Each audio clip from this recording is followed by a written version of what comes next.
Hello everyone, thank you for being with me today for this release of information like you've never seen released here at the Sheriff's Office before. We've checked back into our history and we can't find where this type of charge on this type of incident has ever been made. But before we talk about the charge, let me go back in time and tell you about Mrs. Bruno here. She's 47 years of age. In December, she had a crash on Interstate 4 where she ran off of the road and she sideswiped the victim's truck. The victim and another vehicle had been involved in a minor crash and was off on the side of the road. The victim was standing beside the door when Mrs. Bruno, because she was so drunk, could not keep her car on the road. She sideswiped the truck, hitting our victim and killing him. She was arrested. She was charged, among other things, with DUI manslaughter, which is a felony of the second degree. She had a breathalyzer of .20. Our traffic homicide team, which is simply the best, the very best, began their background investigation. And the goal is to go back and say, what was Mrs. Bruno doing from the second of the crash back? And here's what our detectives, traffic detectives, determined. She, by the way, worked at a school as administrative support. I believe she was a secretary. Had arrived at Brulin's bar about 4 o'clock in the afternoon on this particular day, and she had began to drink. And she met a friend there, and the friend had also drank there as well. And then from there we determined she and her friend went over to Lucky's, where she continued to drink. So she started drinking that we know of at about 4 p.m., and she left Lucky's bar at about 7:40 p.m. So you can see, for an extended period of time, 3.5 hours, she was partaking of alcoholic beverages. We have some video clips for you to see of her in those two establishments. She was blasted when she left Lucky's bar. She was drunk, D-R-U-N-K, capital drunk. She was smashed. So she went over to the Wawa gas station and she went inside to order a sandwich. Well, the people at Wawa were so concerned when she set her keys down, they tried to grab them from her, but she was able to get them first. They delayed building her sandwich and they called the Lakeland Police Department. In the meantime, she went to the bathroom and apparently threw up all over herself and dropped her keys, and she came back out. The Lakeland police arrived and determined exactly what I've said to you. She was ripped. So they said, well, can I call a friend? We got to get you home. The Lakeland police didn't see her in actual physical control. The keys were on the bathroom floor. They had later been picked up, by the way, of another customer and taken back to the Wawa clerk. So congratulations to the Wawa clerk for notifying the Lakeland Police Department. The police department said, hey, you cannot drive. And she said, well, let me call a friend. She called Michelle English, who's 45. Michelle English was the person that was at the bars with her earlier today. When Michelle arrived, from every indication, she was not intoxicated. So she was sober. The police officers who were there said, look, we'll let you take Miss Bruno home, but you've got to take her directly home and make sure she does not operate a motor vehicle. She is in no condition to drive. Michelle English said, okay, no problem. They left Bruno's car at the Wawa. They said, yeah, you can leave your car here. And the Wawa people actually kept the keys so that Mrs. Bruno wouldn't have them and they wouldn't be in possession of Michelle English. The police left after they saw Michelle leave the premises with Lucretia Bruno. As soon as the police left, Michelle came back. She came back, went into the Wawa station, got the keys from the clerk, came outside, gave the keys to Mrs. Bruno,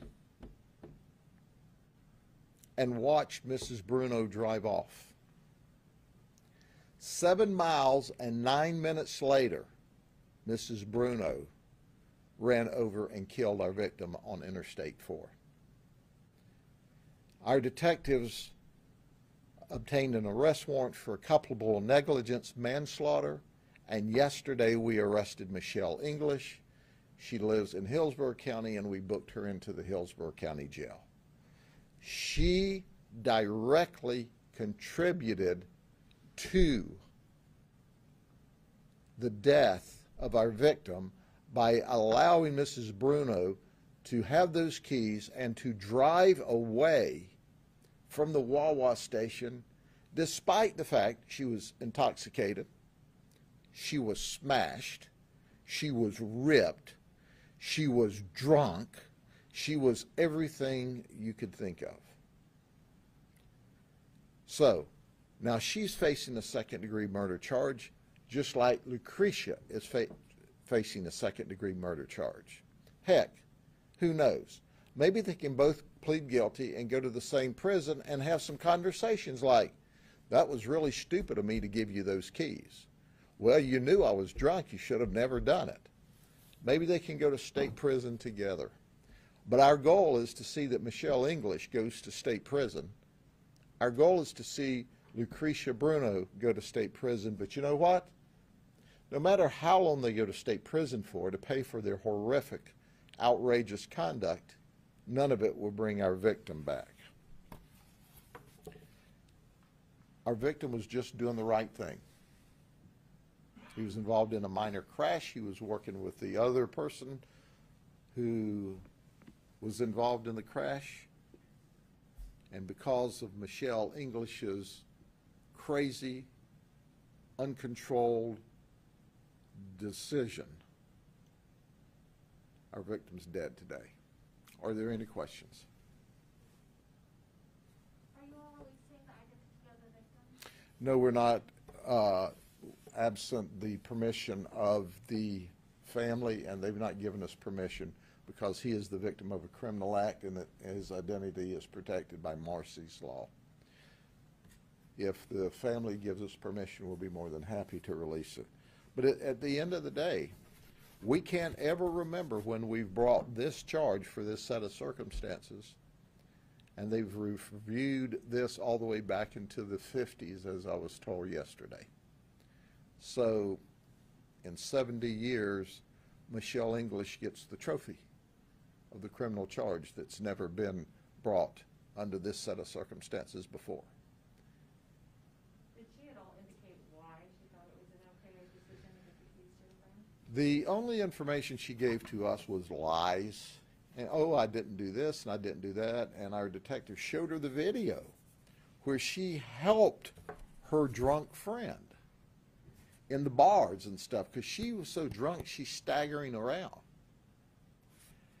So she was with her and watched her get progressively drunk as the evening went on.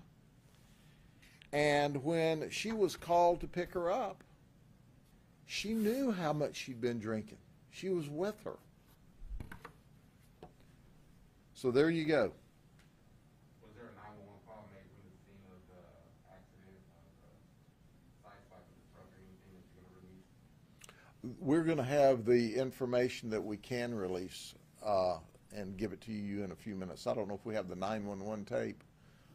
And if we're not releasing it, I think there's part of it that we can release, but Scott will have to call that.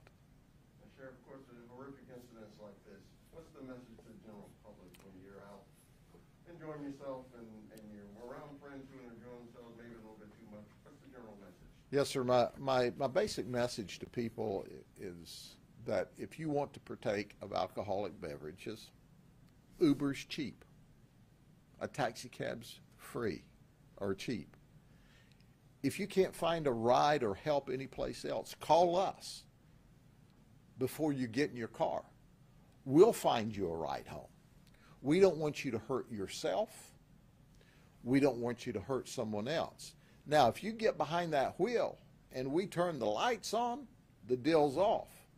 But even that, going to jail is much better than being on a metal tray over here at the morgue next door. So at the end of the day, you've got to be responsible. I applaud the people at Wawa. They went above and beyond their duty and responsibility to try to stop that lady from driving that motor vehicle. That's responsible community. That's responsible business community. And I commend her for that. But, Michelle English here went back and got the keys. So did she say, my drunk friend's in the car, I'm give her the keys? Wawa wouldn't have given them back to her. She had some cock and bull story about I got somebody to drive her car home or some kind of nonsense, I'm sure. But at the end of the day, she was just not intoxicated. She was rip-roaring drunk. She was a .207 on the breathalyzer that night, hours later, after the crash. Thank you all very much. Have a great evening.